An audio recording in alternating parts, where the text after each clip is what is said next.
13th Part 2. Uh-huh.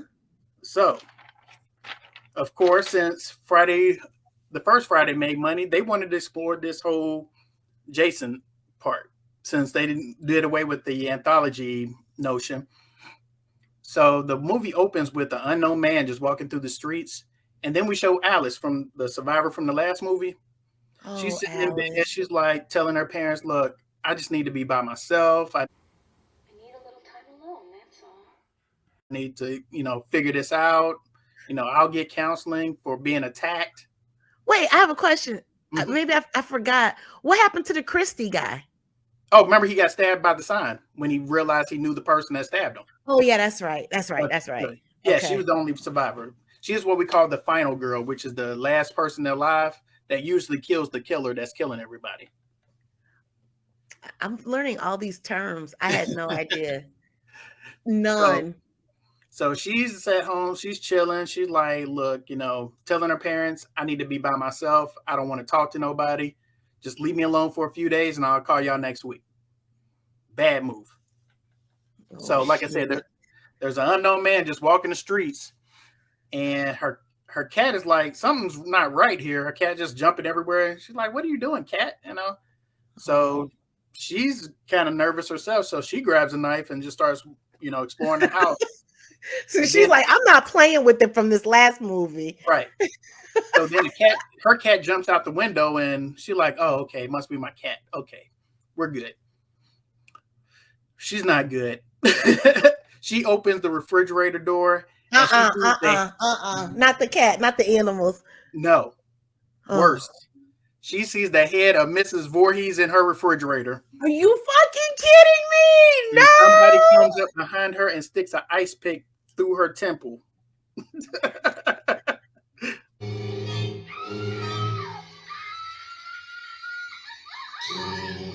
Okay. So part 2 actually takes place on the same lake, except across the lake. And 5 years has passed since the death of Alice at this point. So it's actually a training facility for camp counselors to learn how to be camp counselors at this training facility.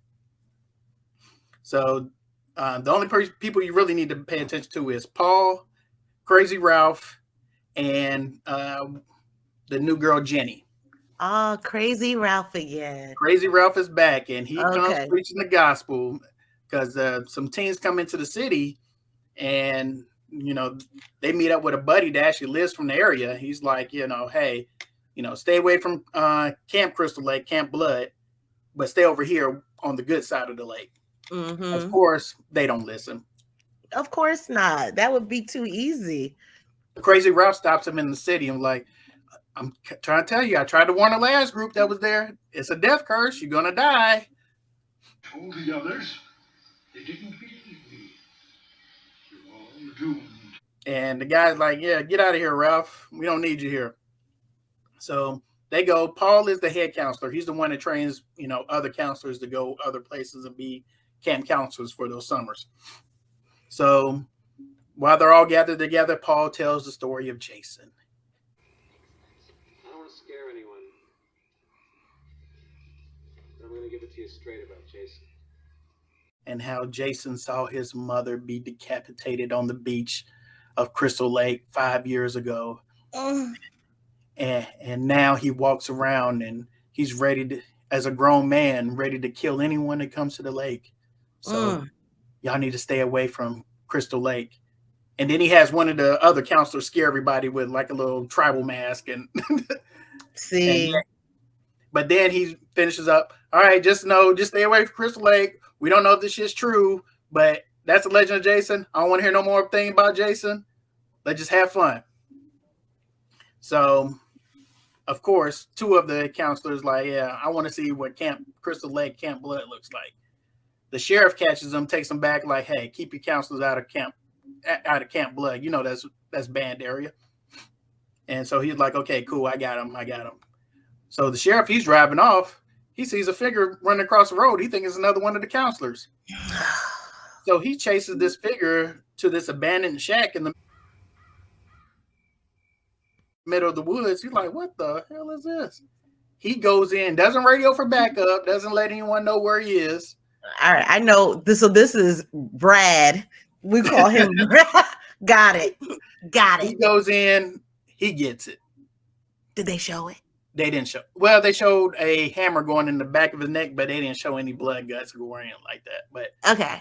But not the part where you hammer the nail in, but the hook part on the back went into the back of the neck. Like, oh, that had to hurt. So, are you serious? That is so gross. Even that. Oh, go ahead. Yeah, this is horrible.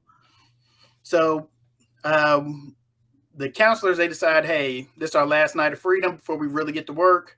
Let's go out on the town. So, and just a little side note, there was a black guy and an Asian guy in that group. All right, I already see where this is going. Go ahead. You don't see where you're going.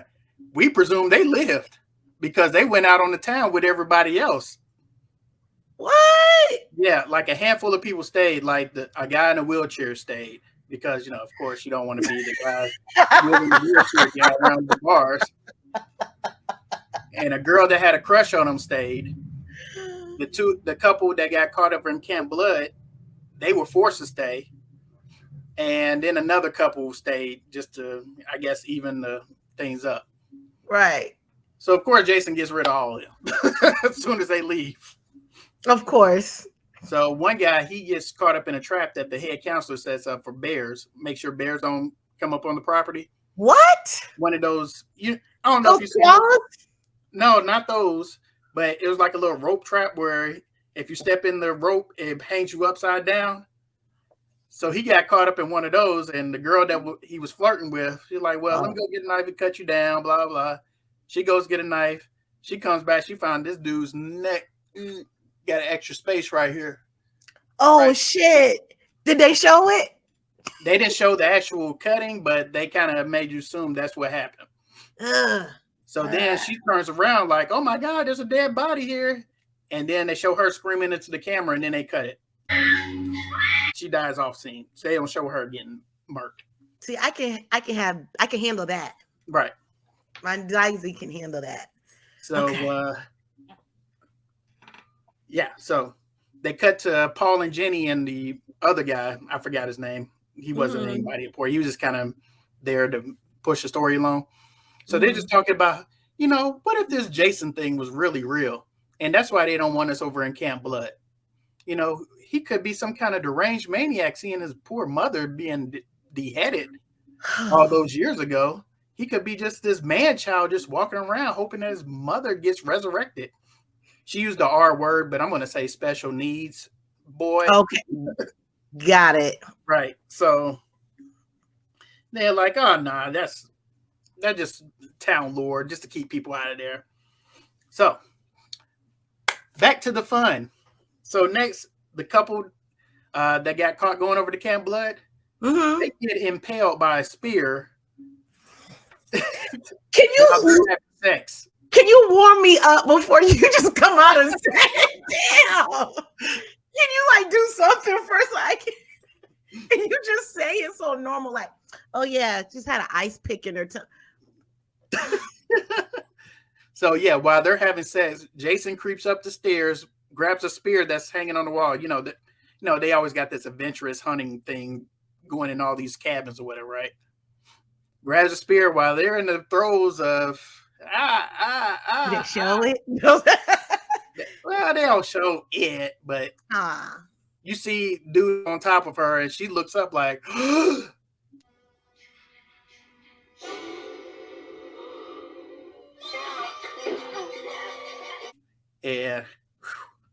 but they don't show it going into him. They just show the blood coming on the spear underneath the bed on the floor.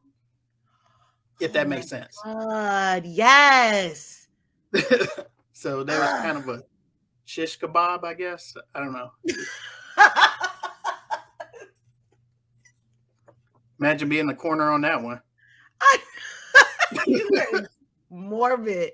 This is so sick. This is sick. So the wheelchair guy, God bless him. Not the wheelchair. So the girl that they got a crush on to stay behind to go hang out with him, basically. So they pretty much said, yeah, we're gonna try it. Because he's like, yeah, my legs don't work, but everything else down there work. So she's like, give me a few minutes. I'll be right back. Let's get it. You don't tell Yeah, anyone I won't. Right. So he goes out onto the patio and he hears a noise.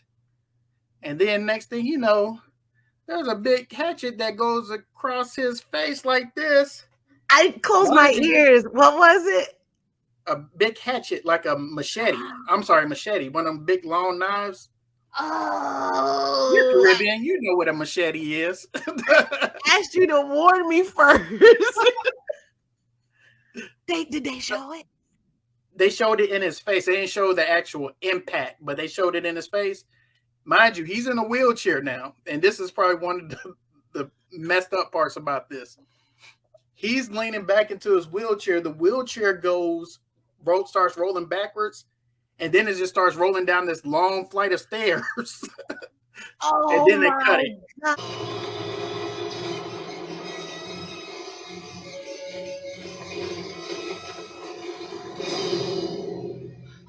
Can they give the man some dignity in his Right. chair? No dignity in that. Oh my God. Not wheelchair Willie. Oh Yeah. my God. Wasn't a good day for wheelchair. Damn. So the girl that wanted to get with him, she comes back. She's like, where you go? Like, matter of fact, where does everybody go? So she goes upstairs into the room where the two people was having sex. Here it comes. And so she's like, hey, where is everybody? Ain't nobody here. Jason laying up in bed with him dead. Wait, what? Yeah, he lured her into the room. He pulls the sheets off. The girl's laying dead next to him. The guy's hanging behind the door. She's like, oh my God, there's nowhere to run. And Jason just slowly raises a knife to her, just stabs down, but you don't see where he stabs her at. You just kind of assume, oh, he got me, you know. And then she falls to the ground. Mind you, Jason, you don't see his face. He has a bag over his head with one eye cut out so he can see. Just one? Just one. I don't know why no one knows why the one eye bag existed, but so wait, that's the person they showed at least head up, right. Neck up. This is the first time you see Jason as a full-figured man, you know, with one eye cut out of this bag he's wearing over his head. So Jenny and Paul, they come back from the bar. They were like, where everybody go? I don't see nobody. But as they're looking around, the lights go out, and Jenny is like, Paul, somebody's in this room with us. Oh, there's someone in this room.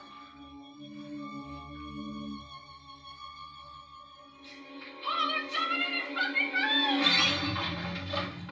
And all of a sudden, Jason attacks Paul, and they start tussling around the room. He tells Jenny, get out of here. She actually does a smart thing and tries to get out of here, tries to get in one of the cars. Jenny's black. He might have been in this one. So this was the first actual fight scene. Yeah, right. As opposed to just out of nowhere. Ha, I gotcha. Right. So Paul's up there tussling with Jason. I guess Jason got the better of him, because then you see Jason chasing after Jenny all over the camp. She's hiding, he's finding her. And this goes on for about maybe 10 minutes where it's hide and seek, basically. So Jenny runs out into the woods trying to get away from the camp. And guess where she goes? Where? To that shack.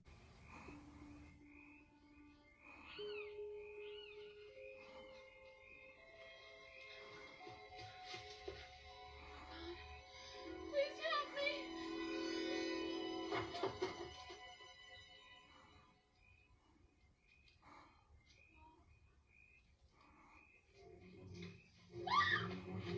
Where the cop was earlier. She's thinking someone lives there, maybe a hermit or somebody that can help her. She turned into white, Jenny, right there. That was white. She turned white right there. Yeah, I'm not going in no abandoned shack. Hell no. Yeah, it looks horrible too. So. Oh, she kind of deserving whatever's coming to her now. I'm just saying. So And what she do? She looks back and she sees Jason running towards the shack too. So she runs into one of the rooms of the shack and she sees this shrine that Jason had put together with his mother's head on top of the shrine. Wait, what? A shrine to his mother. Wait, back up to the head. What? Remember the head that was found in the refrigerator? Yeah. Jason took that head and made a shrine out of it with Jason's kidding me. With Jason's mother's sweater at the, like she's still alive or something like that. Nobody, just the head with the sweater, with the head sweating on top of the sweater. The girl that got killed off camera with the bear trap guy. Yeah. She's there dead. On the other side, you saw the sheriff all crumbled up in the corner. He's dead. So he's just collecting bodies, literally collecting bodies. Literally collecting bodies. And guess who else is in there dead? Alice? Alice from 4 years ago. So she's a rotting corpse in the shrine.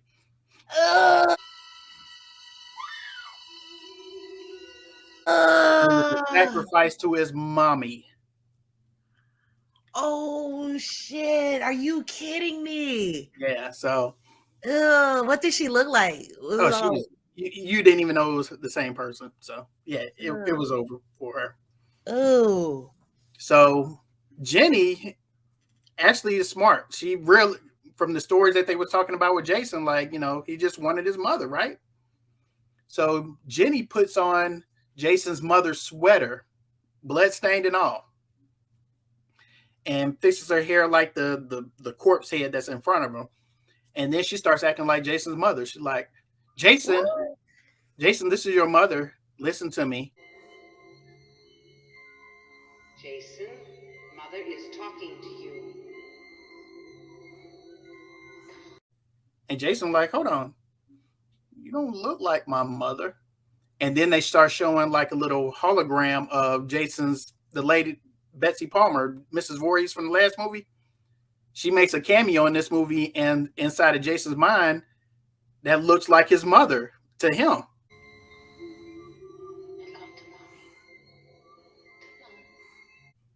Oh, wow. That was smart. So she's like, Jason, mother's talking to you.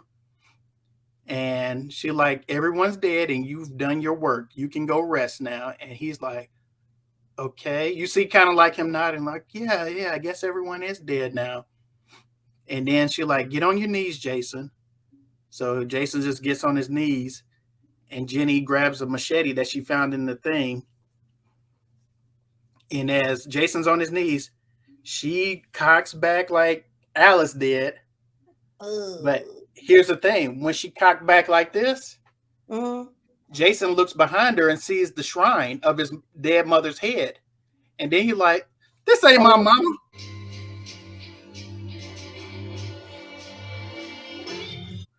So he stabs her in the leg and she goes down right when she's about to do the kill blow to Jason. Just then, Paul jumps in the room from out of nowhere. What in the hell? Right. He's just like, Jenny! And then him and Jason start tussling again in the shack. So Jenny, she's like, stabbed in the leg. She's like, oh. But she picks up the machete, and just as Paul is about to get it, she comes down and cuts Jason in the shoulder right here. Dude, did they show it? Yeah, they showed it going in his shoulder. And so you just saw that one eyeball from the, of course he had a bag mask on, right? They just showed the one eyeball looking up like, oh, she got me. This dirty bitch, she got me.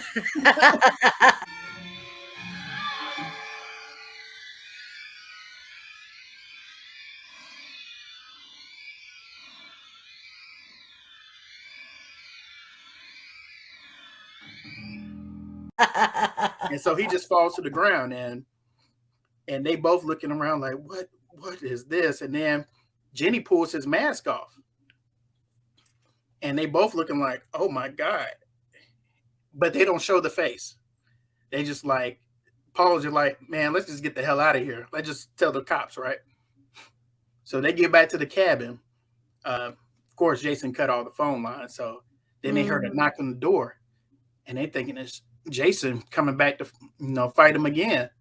But one of the counselors that brought a dog earlier in the movie, and it was really a dog that came in, a little cute Pomeranian, and they're like, oh, okay, maybe this is really over. It's not really over. Oh my God. Jason busts through the window where Jenny is laying, grabs her and you see his face. His face is. I was going to ask you, was the bag on his face? No. He left the bag in the shack when they took it off his head, and you saw this deformed, humanoid type of person grabbing Jenny, and then they cut the scene right there, and then they skip to Jenny being carted off in an ambulance, and she's like, "Paul, where's Paul? Paul ain't nowhere to be found. We don't know what happened to Paul. To this day, no one knows what happened to Paul." Really? Yeah, they didn't say whether he died, whether Jason killed him instead, and she killed Jason. No one knows what happened to Paul. And that's how that movie ends. Oh my goodness. Oh, and actually, no, they do a close-up of Jason's mother's head. And in the deleted scenes, they said they were going to have her open her eyes as a final scare, but they were like, we're going to leave the Jason busting through the window as the final scare for this movie. But they showed it so close and it looked so real. If she did open her eyes, I would have been like, oh, I'd probably be traumatized to this day. So that's how that movie ends. So, little sad part about this, like I said. Oh, now it's something sad? Well, just production time. Oh, okay. They had to edit a lot of the kills because they were going to get an X rating or NC-17 rating if they left it in for the most part. Mm-hmm. The sad part is the lady that played Alice, she was actually contracted to play more of a role in part 2 and in part 3 if there was a part 3 to be made. Really? But unfortunately, she had a stalker from the popularity of the first movie. She had a stalker in real life. The producer, in real life, like someone was stalking her in real life. She's okay. She's alive. She's doing well for far as I've seen. But yeah, in real life, she had a stalker, and it was a mess. So the producers were like, well, we'll just kill you off. We'll pay you, and then you can deal with the legal issues of your stalker. So unfortunately, we didn't get out. Imitating life. Wow. Right. Crazy, right? Yeah, that is sad. But guess what this movie had the audacity to do? Make a sequel to it? What? Well, make money. This movie actually made, looking at my notes, this movie made $21.7 million on a $1.25 million budget. So, are you kidding me? Wow. $20 million profit. You know a sequel is coming. Wow, they had something good. They knew they had lightning in the bottle. Oh yeah, they had a cash cow, definitely.